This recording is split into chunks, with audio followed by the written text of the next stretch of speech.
እዚ ኣፎት ሚድያ እዩ ሰላም ጠና በልና ብዝተፈላለየ ቦታን ኩነታትን ኮይንኩም ድላት ኣፎት ሚድያ ትካተሉ ክቡራትን ክቡራናን ንእሳት ዝተዋረዱ ዋናዊ ምዕባለታት ሒዝናልኩም ቀሪብና ኣለና ሓበራዊ ጻንሒትኩም ሳናካውን በመዕዳም ናብ ዘርዘራቶም ተሰጋጊርና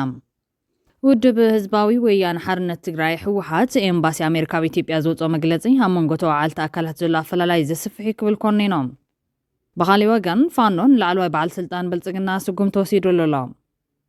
ስነ ጥበበኛ ነጻነት ወርቅነህ ካብ ዓለም ብሞት ተፈልዮም ፕሬዚደንት ዩጋንዳ ዩዌሪ ሙሴቬኒ ኣብ ትማል ዝተኻየደ ምርጫ ብገፊሕ ይመርሕ ከም ዘሎ ኮሚሽን መረጻት ሃገር ኣፍሊጡሎ ነዚኣቶም ካልኦት ምዕባልታትን ከነካፍለኩም ኢና ምሳና ጽንሑታ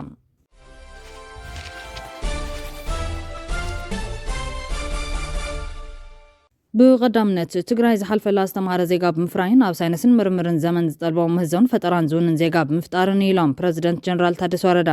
ፕሬዚደንት ግዛም ምሕዳር ትግራይ ሌተናል ጀነራል ታደሰ ወረደ ዝበሉ ሎሚ ጥሪ 8 2018 ዓ.ም ኣብ ወረዳ ጽምብላ ጣብያ ዓዲ ደጎል በቤት ጽሕፈት ዳግመ ህንጸትን ሕውየትን ትግራይ ፕሮጀክት 3R4AC ጽገና ዝተገበረሉ ቀዳማይ ብርኪ ቤት ትምህርቲ ዓዲ ደጎል እንትምርቑ እዮም ፕሬዚደንት ጀነራል ታደሰ ወረደ ብተወሳኺ ተምሃሮ ካብ ማዕዲ ትምህርቲ ከይተርፉ ንወለዲ ናይ ሓደራ መልእኽቲ ዘመሓላልፉ እንትኾን ሎሚ ኣብ ኣብያተ ትምህርቲ ዝርከቡ ዕሸላት ጽባሕ ተረከብቲ ዓዲ ብምዃኖም ንትምህርቲ ልዑል ትኹረት መሃብ የድልዮም ብተወሳኺ ወለዲ በጊዜያዊ ናይ ወርቂ ይኹን ካልኦት ነገራት ከይተታለሉ ደቆም ናብ ዓውዲ ትምህርቲ ክልእኹ ከም ዝግባእ ዝገለጹ ቶም ፕሬዚደንት ትግራይ ዝሓልፈላ ዝተማሃረ ዜጋ ብምፍጣር ኣብ ሳይንስን ምርምርን ዘመን ዝጠልቦ ምህዞን ፈጠራን ዝውንን ዜጋ ብምፍጣር ምዃኑ ኣገንዚቦም ኣለዎም ፕሬዚደንት ጀነራል ታደሰ ወረደ ኣብቲ ወረዳ ብተወሳኺ ኣብ ጣብያ ቦናቆ ዝተሃነፀ ጥዕና ጣብያ መሪቖም ንግልጋሎት ክፍቲ ዝገበሩ ኮይኖም ህዝቢ ኣብ ማይ መብራህትን ጥዕና ኬላታትን ዝግባእ ሕቶ ከቕርብ ከም ዘለዎን መንግስትን ሕቶ ህዝቢ ብኣግባቡ ንምምላስ ሃፍቲ ብምትእኻብ ክሰርሕ ከም ዝግባእን ሓቢሮም ፕሬዚደንት ጀነራል ታደሰ ነባሪ ጣብያ ቦናቆ ካብ ምዕራብ ትግራይ ዝመጹ ወገናት ኣብ መንበሪ ገዝኡ ሓብሒቡ ብምሓዙ ብምስጋን ጉዳይ ተመዛበልቲ ጉዳዩ ገይሩ መሓዙ ነይዶም መንግስቲ ትግራይ ቁጠባ ትግራይ ንምዕባይ ካብ ዝገብሮ ዘሎ ጻዕሪ ብተወሳኺ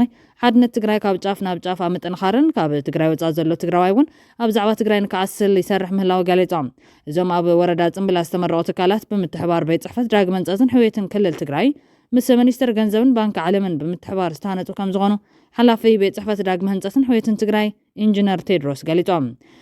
ብኻሊእ ወገን ኣብ ወረዳ ገላ ብምድፋር ክብረ ንጽህና ጓል 13 ዓመት ህፃን ዝተኸሰሰ ወዲ 20 ዓመት ውልቀ ሰብ ብማሰርቲ ቕጻዕ ቤት ፍርድት ወረዳ ሙሳኖ ፖሊስ ዞባ ማእኸል ገሊፆም ነባርነቱ ወረዳ ገላ ጣብያ ሰምሃል ዝኾነ ሓበን ድራር ገብረ መድህን ዝተባሃለ ወዲ 20 ዓመት ተኸሳሲ መስከረም 26 2018 ዓ.ም ሰዓት 1 ምሸት ንጓል 13 ህፃን ናብ ስዑድ ዓረብ ሒዘ ክኸይድ የሉ ተኣታሊሉ ናብ ገርሁ ሱርና ሒዝዋ ብምኻድ ናብ ሓደ ሆቴል ኣትዩ ክብረ ንጽህና ደፊሩ ተሰዊሩ ከም ዝነበረ ፖሊስ ገሊፆም ነዚ ጥቆማ ዝበጽሖ ፖሊስ ወረዳ ገላ ክከታተ ድሕሪ ምጽናሕ ጥቅምቲ 14 2018 ዓ.ም ብክትትል ፖሊስ ኣብ ቁፅር ሕጊ ውዒሉ ፖሊስ ወረዳ ገላ መዝገብ ወጻሪው ናብ ዓቃብ ሕጊ ዝሕለፎ መዝገብ ክከታተል ዝጸንሐ ቤት ፍርድት ወረዳ ድማ ሎሚ ጥሪ 8 2018 ዓ.ም ኣብ ዝውዕሉ መጋባእያ ተኸሳሲ ጥፋተኛ ኮይኑ ስለ ዝረኸቦ ብጽኑዕ ማሰርቲ 7 ዓመታትን 10 ኣዋርሕን ክቕጻዕ ከም ዝተወሰነ ፖሊስ ዞባ ማእኸል ወሲኹ ገሊጹ ዘሎ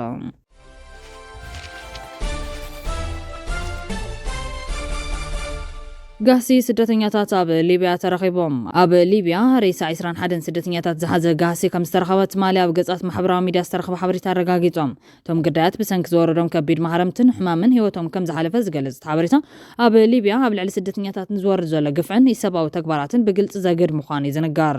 እቲ ጋሲ ኣብ ሰምቢል ከባቢ ኢጅዳብያ ኣብ ዝርከቡ ናይ ስደተኛታት መኽዘናት ከም ዝተረኸበ ዘረድእ ሓበሬታ እቶም ግዳያት መብዛሕትኦም ኤርትራውያንን ኢትዮጵያውያንን ክኾኑ ከም ዝኽእሉ ይዝግመት ዘሎ ብዙሓት ካብቶም ነዊሕዋን ተኣሲሮም ጸንሑን ብሰንኪ ጥሜትን ግፍዕን ዝደኸሙን መንባሮም ዝተወሰተ ሓበሬታ እዞም ተግባራት እዚኦም መብዛሕትኡ ግዜ ብደላልን ዕጡቓት ጉጅለታትን ከም ዝፍጸሙን ገንዘብ ክኸፍሉ ሳን ዘይምኻሎም ናይ ሞት ዕጫ ከም ዝወረዶምን እዩ ዝጠቀስ ዓለምለኻዊ ትካል ስደተኛታት ብዛዕባ እዞም ኣብ ማሰርቲ ዝሞቱ ስደተኛታት ሓበሬታ ንምካብ ይፅዕር ምህላው ዝተገለጸ እንትኸውን ኣብ ሊብያ ዝርከቡ ገበርቲ እካይ ዝኾኑ ነጋሪ ደቂ ሰባት ንምሓዝን ንምቅልዓን ኩሉ ዝካሎ ክገብርን ሓበሬታ ኣብ መሃብ ክትሓባበርን ጻውዒት ምቕራቡ ይወሲኹ ዝገልጽ ብኻሊእ ወገን ላዕለዋይ ጀነራል ዱባይ ሶማሊላንድ ሃገር ያይልዋ ኣሎ ምክትል ሓላፊ ፖሊስን ድሕነትን ዱባይ ጀነራል ዳሂ ካሊፋን ታሚም ንሶማሊላንድ ከም ላዕለዋይት ሃገር ከም ዝፈልጣ ኣብ ናይ ኤክስ ትዊተር ነበር ገጹ ብወግዕ ኣፍሊጦም ትፍሉጥ ናይ ሕብራት ኢማራት ዓረብ ላዕለዋይ በዓል ስልጣን ጸጥታ ዝኾነ ጀነራል ዳሂ ካሊፋን ኣብ ማሕበራዊ ሚድያ ገጹ ዝጸሓፎ ጽሑፍ ሶማሊላንድ ርእሳ ዝኻለት ነጻ ሃገር ምዃናን ከም ሃገር ከም ዝቕበላን ገሊጹሎም እዚ መርገጺ ካብ ሓደ ጽልዋ ዘሎ ሰበ ስልጣን ኢማራት ምውፁ ኣብ ፖለቲካ ቀርኒ ኣፍሪካ ዓብዪ ትርጉም ኣለዎም እቲ ጀነራል ናይ ዱባይ ጸጥታ መራሒ ኣብዚ ሕዚ እዋን ምክትል ሓላፊ ፖሊስን ሓፈሻዊ ድሕነትን ዱባይ ኮይኑ የገልግል ኣሎ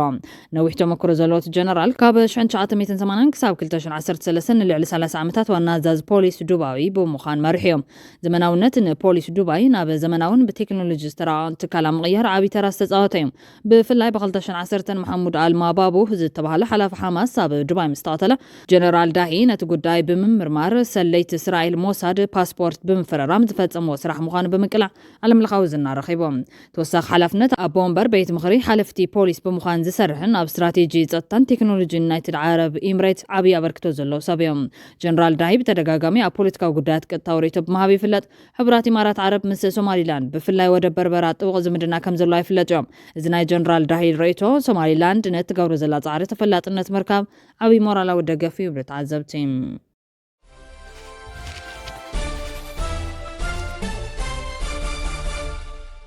ውድብ ህዝባዊ ወያነ ሓርነት ትግራይ ህወሓት ኤምባሲ ኣሜሪካዊ ኢትዮጵያ ዘውፅኦ መግለጺ መንጎቶ ዓልታ አካላት ዘሎ ኣፈላላይ ዘስፍሕ ክብል ኮኒኖም ህወሓት መትከላውን ዘይሻራውን ርክብ ብምክያድ ውዕሊ ፕሪቶሪያ ክፍጸም እውን ፀዊዕሎም ሓሙስ ናብ ከተማ ሕሞራ ዝኣትዉ ኣምባሳደር ኤርቪን ማሲንጋ ካብ ፖለቲካን ላዕሊ ንህዝቢ ቀዳምነት ክውሃብ ምሕፅን ተቐሪቡ እዮም ኣይተ ጌታቸው ረዳ እውን ተመዛበልትን ስደተኛታትን ብኽብረት ናብ ምዕራብ ትግራይ ክምለሱ ከም ዝድሊ ዘለካ ቅኑዕ ተሪርን ዘይዕፀፍን መርገፂ የመስግነካ ክብል ንኣምባሳደር ኣሜሪካ ዘለዎና ዳ ገሊፆም ውድብ ህወሓት ሎሚ ዘውፅኦ መግለጺ ኣምባሳደር ኣሜሪካ ኢትዮጵያ ኣብ ሕሞራ ንዘካየዶ ምብጻሕ ኣመልኪቱ ኣብ ልዕሊ ዘውፅኦ መግለጺ ኣተሓሳሲቡ ንክብል ኣፍሊጦም ዋላ እኳ ዓለም ለኻዊ ትካላት ዝገብርዎ ተሳትፎ ዝድገፍ እንትኾነ ብፍሉይ እቲ ትማሊ ዝወፅኦ መግለጺ ኤምባሲ ኣሜሪካ ኣብ ክንዲ ተዋዓል ተፈላለዮም ከጽቡ ካሊእ ጸገም ዝፈጠር ብምዃኖም መስጊ ክብል ህወሓት ገሊጹሎም ኣሜሪካ ከም ሓንቲ ተዓዛቢት ምፍራም ትውዕል ምሕዝነታዊ እንተይኮነስ ኣብ መንጎ ተዋዓልቲ ምትእማን ልዝብን ሓበራዊ ፍታሕን ክህሉ መትከላዊ ተሳትፎ ክህሉ ኣይግባእ ክብል እውን ህወሓት ነቒፎም ልዕሊ 1 ሚልዮን ተጋሩ ካብ ምዕራብ ትግራይ ብሓይሊ ተመዛቢሎምን ተሰዲዶምን እዩ ዝበለ መግለፂ ህወሓት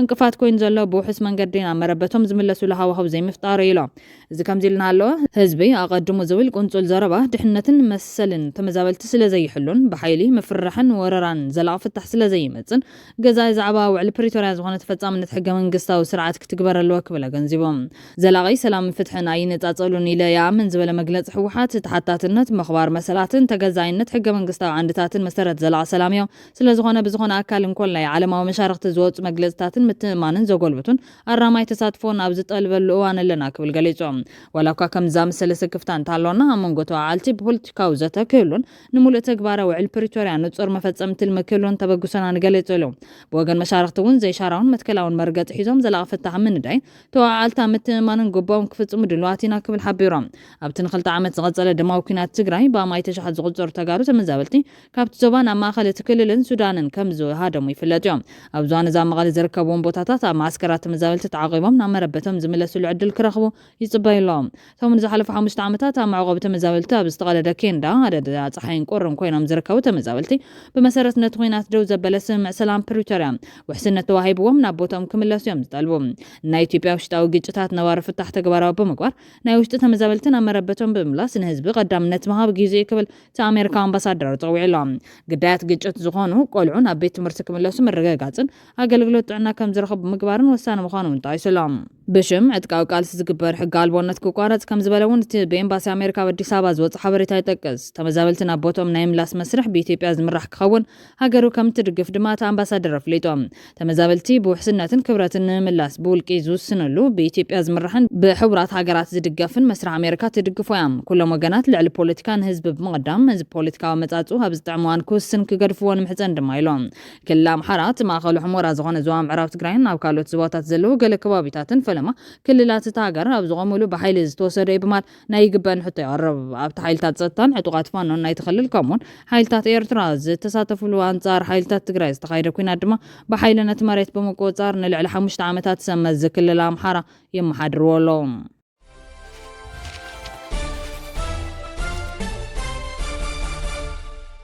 ፋኖ ንላዕለዋይ በዓል ስልጣን ብልጽግና ስጉም ተወሲዱሎም ምምሕዳር ከተማ ደብረሲና ቀዳይ ምክትል ከንቲባ ከተማ ደብረሲና ዝኾነ ኣይተ ወንድም ኣገኝ ማሙዌን ብሓንደበታውን ዘስካሕክሕን ተኽሲ ከም ዝተቐተለ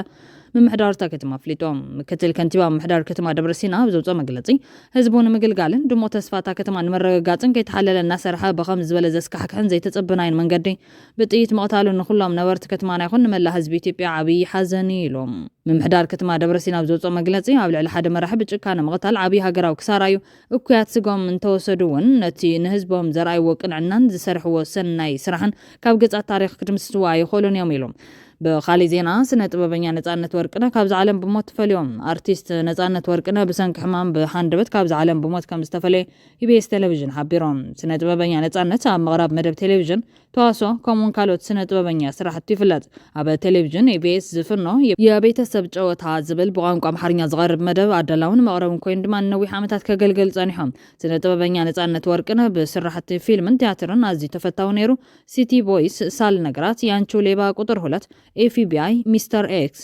ቾምቤን ካልኦትን ዘገርም ክእለቱ ዘረኣየለን ፊልምታት እየን። ፍረሽማን ዝብል ናይ ቲያትር ስርሑ ንህዝቢ ከም ዘላሎ ይንገር። ስነ ጥበበኛ ነጻነት ወርቅነህ በዓል ሓዳርን ኣቦ 3 ቆልዑን ነይሩ። ኣፎት ሚድያ ድማ ንስድራ ቤቱን ፈተውቱን ጽንዓት ይምነ።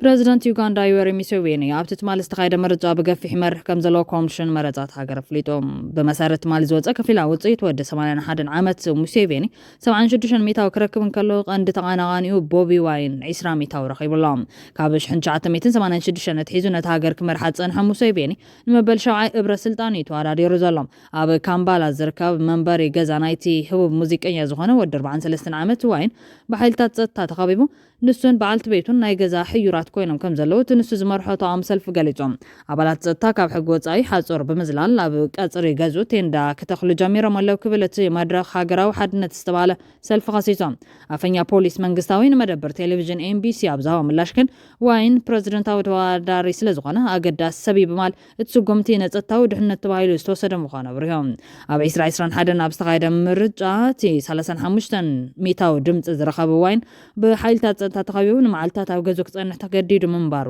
ይፍለጥ እዩ። ክብራትን ክብራንን ቤተሰብ ኣፎት ሚድያ ነሳት ዝተወረዱ ሓፀርቲ እዋናዊ ዜናታት ኣቅሪብና ከንቢትና ስለተከታተሉና ነመስገን። ላይክ፣ ሼር፣ ሰብስክራይብ ምግባር ቤተሰብ ኣፎት ሚድያ ኾኑ ሰሰናይ ንምነ